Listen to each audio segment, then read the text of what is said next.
नमस्कार दोस्तों, स्वागत है आपका आपके अपने चैनल बातें जीएसटी में। आज हम बात करने जा रहे हैं भारत की पंचवर्षीय योजनाओं के बारे में, जिसे प्लानिंग कमीशन के नाम से भी जाना जाता है। ये एक ऐसी कमीशन था जिसके अंतर्गत भारतीय अर्थव्यवस्था को उभार करना था।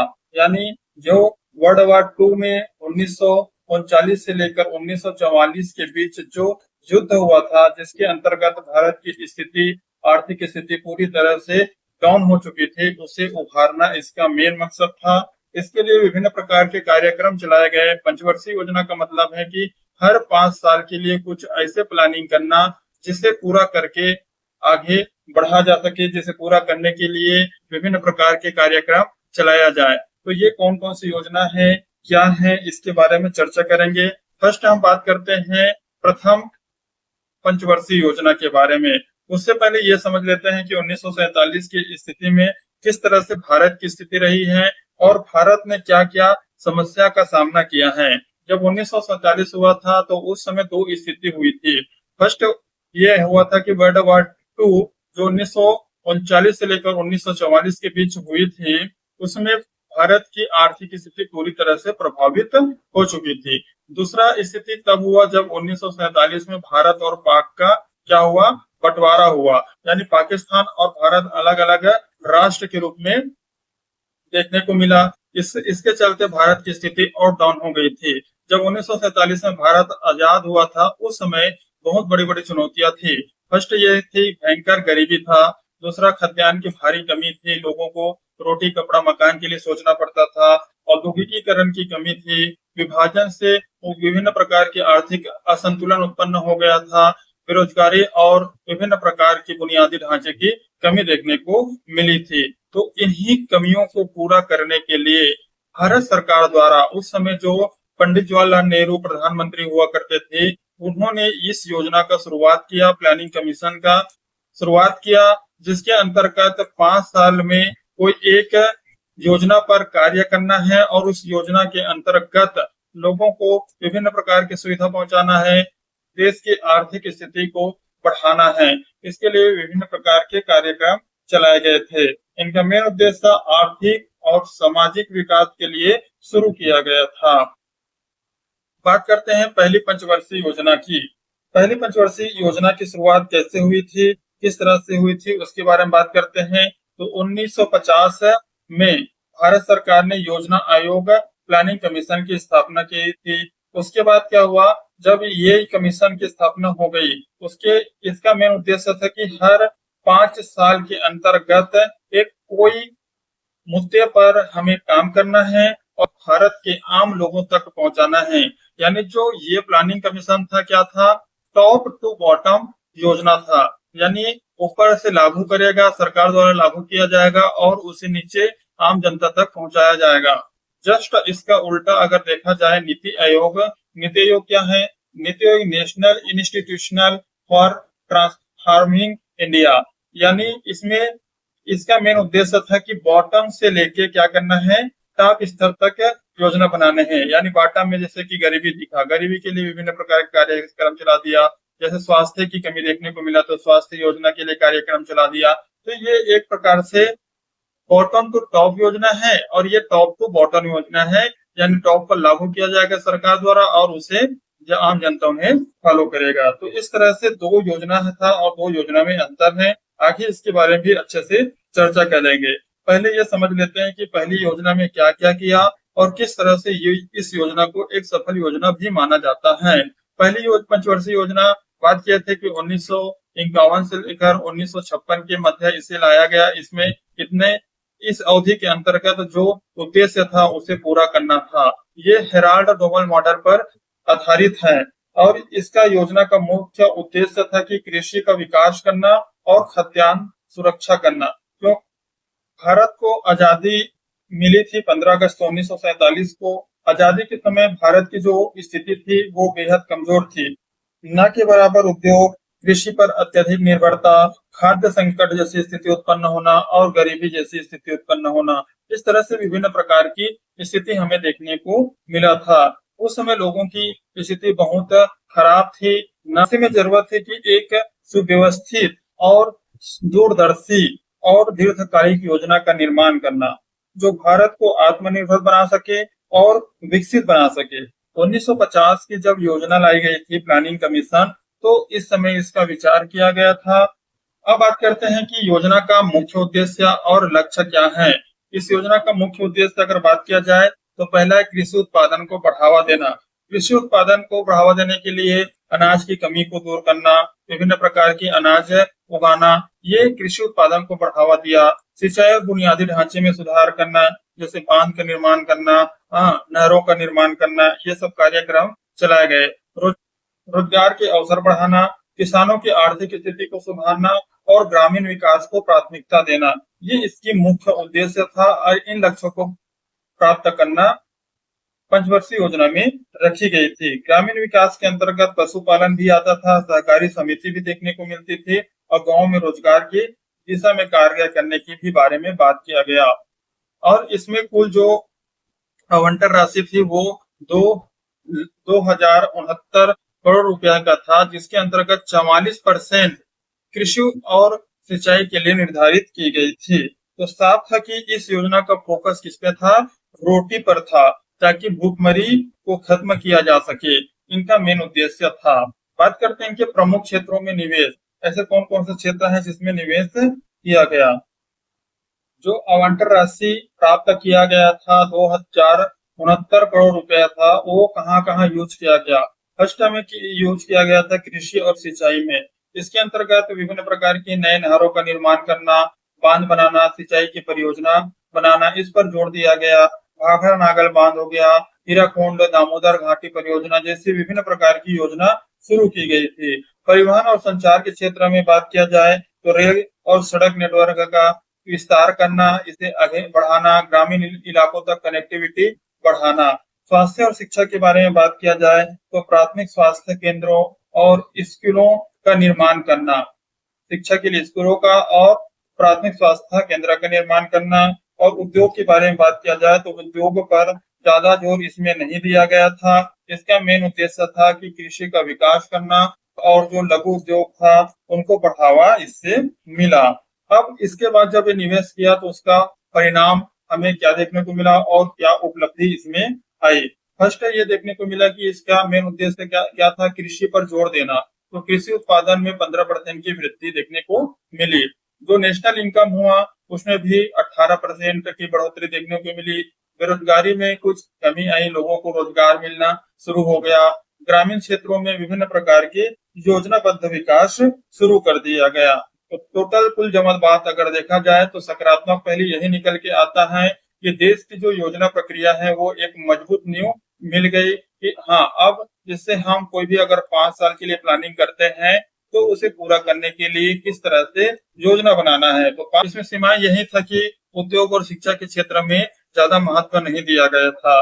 धन का सही उपयोग कुछ क्षेत्रों में नहीं हुआ। इसका कुछ प्रभाव क्या होगा इसका?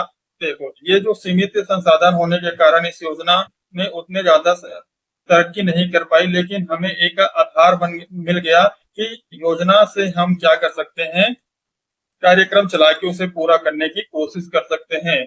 ग्रामीण और कृषि आधारित विकास की अवधारणा इससे मजबूत हो गई। अब पहली पंचवर्षीय योजना ने भारत की नई दिशा दी। यह कोई चमत्कारी बदलाव तो नहीं था, लेकिन भारत की अर्थव्यवस्था के लिए एक मजबूत नींव साबित देखने को मिला। हम कह सकते हैं कि आज की जो भारत दुनिया की 4th इकोनॉमी बन के आई है, अर्थव्यवस्था बन के आई है, तो उसमें पहला एक इस योजना ने रखा था, क्योंकि प्लानिंग कमीशन के हिसाब से कृषि पर विशेष ध्यान देना फर्स्ट था। उसके बाद उद्योग धंधों पर ध्यान दिया गया, इसी तरह से गरीबी हटाओ पर ध्यान दिया गया, रोजगार पर ध्यान दिया गया। आगे उसके बारे में भी चर्चा करेंगे। तो इस तरह से पहली जो नींव रखी गई थी, फर्स्ट प्लानिंग कमीशन की स्थापना जब हुआ गया था, पंचवर्षीय योजना रखी गई थी, तो कहीं न कहीं भारत की अर्थव्यवस्था के विकास में इसका महत्वपूर्ण योगदान रहा है। अब बात करते हैं सेकेंड प्लानिंग कमीशन की।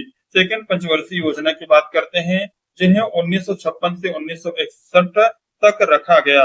इसमें क्या क्या मुख्य रूप से किया गया उसके बारे में भी बात करेंगे कि इस योजना को किस हिसाब से आगे बढ़ाया गया, ये इसे क्यों भारत की आर्थिक दिशा का निर्णायक मोड़ कहा गया। वास्तव में इसे जो योजना था उसका मेन उद्देश्य क्या था, इसके बारे में चर्चा करते हैं। पहले देखते हैं इसका पृष्ठभूमि, क्या ये किस तरह से उद्योग धंधों पर ध्यान दिया गया, औद्योगिकरण को किस तरह से बढ़ाया गया। पहली जो योजना थी वो हमने देखा कि ये कृषि और सिंचाई पर आधारित था, लेकिन अब देश को औद्योगिकीकरण, इंडस्ट्रियलाइजेशन की ओर ले जाना था, इसलिए दूसरी योजना हमें लाना पड़ा था। दूसरी योजना का मेन फोकस था उद्योगों का विकास करना, और इस योजना की जो शुरुआत थी इसे लिया गया था सोवियत संघ की।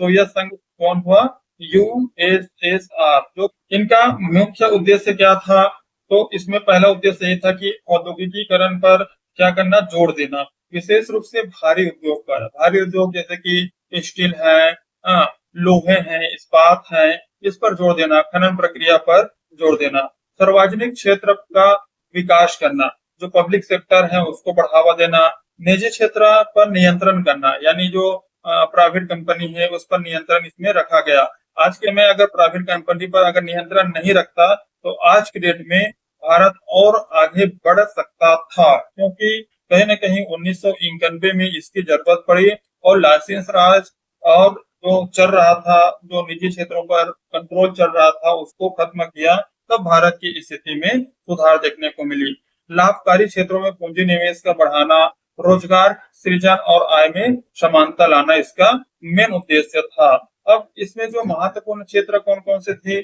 जैसे कि भारी उद्योग के अभी बारे में बात किया, स्टील है, सीमेंट है, मशीन है, टूल्स, ये सब भारी उद्योग है, इसका निर्माण करना।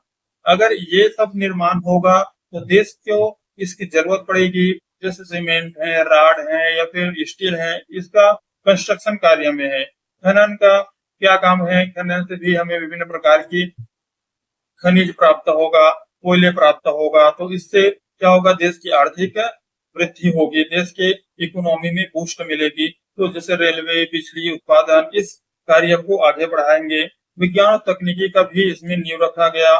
पब्लिक सेक्टर अंडरटेकिंग पीएसयू का स्थापना किया गया। बात करते हैं इनके जो प्रमुख संस्थान कौन कौन से थे उस समय जब ये स्थापना कर रहे थे, जब इसकी नींव रखी गई थी। तो फर्स्ट देखने को मिला था भिलाई स्टील प्लांट, और ये किसके मदद से शुरू की गई थी? रूस के मदद से शुरू की गई थी। राउरकेला स्टील प्लांट जर्मनी के सहयोग से शुरू किया गया। बोकारो स्टील प्लांट झारखंड में स्थित है, भविष्य की ये तैयारी के लिए शुरू किया गया। इंडियन ऑयल कारपोरेशन, आईओसी, भेल और विभिन्न प्रकार के सार्वजनिक क्षेत्र की कंपनियों का अस्तित्व आया। जो सरकारी कंपनी है उस पर ज्यादा इसमें महत्व दिया गया। अब बात करते हैं कि इनका आर्थिक लक्ष्य और परिणाम था। इनका लक्ष्य था कि 4.5% जीडीपी में वृद्धि दर देखना, लेकिन प्राप्त कितना हुआ? 4.2%। यानी हमें लगभग इस प्लानिंग कमीशन के अंतर्गत, इस पंचवर्षीय योजना के अंतर्गत हमने इसकी लक्ष्य को पूरा कर दिए। औद्योगिक उत्पादन में बढ़ोतरी तो हुई, लेकिन कुछ क्षेत्रों में विफलताएं भी देखने को मिली, जैसे कि कृषि उत्पादन में मंदी आ गया था। देखो, फर्स्ट जो पंचवर्षीय योजना था उसमें कृषि पर विशेष ध्यान दिया गया था। उस समय 15% की वृद्धि देखने को मिली थी, लेकिन जब सेकेंड पंचवर्षीय योजना शुरू की गई थी तो उसमें उद्योग पर ध्यान दिया गया, भारी उद्योग पर ध्यान दिया गया। तो ऐसे में कृषि उत्पादन में मंदी आने लगी, खाद्यान्न संकट उत्पन्न होने लगा, आयात की आवश्यकता होने लगी, संसाधनों की कमी और वित्तीय घाटा, ये सब हमें देखने को मिला। हालांकि बाद में इसके लिए कार्यक्रम चलाए गए, जैसे हरित क्रांति का कार्यक्रम चला, जिससे कृषि में उन्नत किस्म के बीजों का उत्पादन करना, ये सब शुरू किए गए। जैसे अब इसमें देखते हैं चुनौतियां और आलोचनाएं। खाद्य सुरक्षा पर ध्यान कम दिया, सरकार का पूरी तरह से नियंत्रण था निजी क्षेत्रों में, इसलिए सरकारी कंपनियों को ज्यादा महत्व मिला और प्राइवेट कंपनियों को कम महत्व मिला।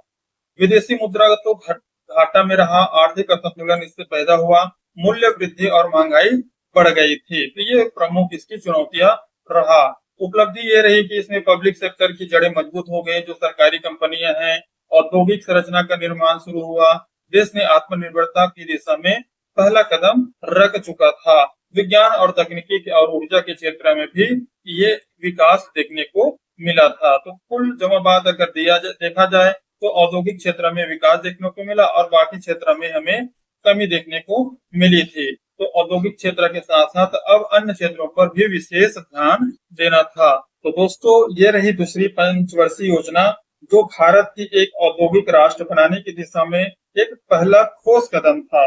हालांकि चुनौतियां बहुत थी, विभिन्न प्रकार की चुनौतियां हमें देखने को मिली, लेकिन इसकी नींव पर ही भविष्य की योजनाएं टिकी हुई हैं। यही वजह है कि इसे भारत की योजनाबद्ध अर्थव्यवस्था की रीढ़ माना जाता है। तो अभी बात कर चुके हैं प्रथम और सेकंड पंचवर्षीय योजना के बारे में, जिसमें प्रथम पंचवर्षीय योजना कृषि पर आधारित था और सेकंड पंचवर्षीय योजना उद्योगों पर आधारित था।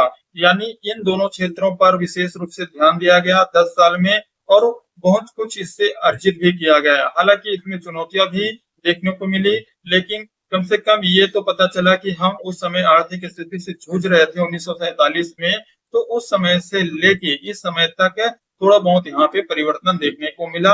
अर्थव्यवस्था में भी थोड़ा विकास देखने को मिला, विभिन्न प्रकार की चुनौतियों का भी सामना करने को भी मिला। आगे हम बात करेंगे तीसरी और चौथी पंचवर्षीय योजना के बारे में। जो इसी तरह से दो दो पंचवर्षीय योजना के बारे में बात करेंगे। टोटल 12 पंचवर्षीय योजना है और उस पंचवर्षीय योजना के बारे में हम अच्छे से अध्ययन करेंगे। अगर वीडियो अच्छा लगे तो लाइक कीजिए, सब्सक्राइब कीजिए। मिलते हैं नेक्स्ट वीडियो में, तब तक के लिए जय हिंद।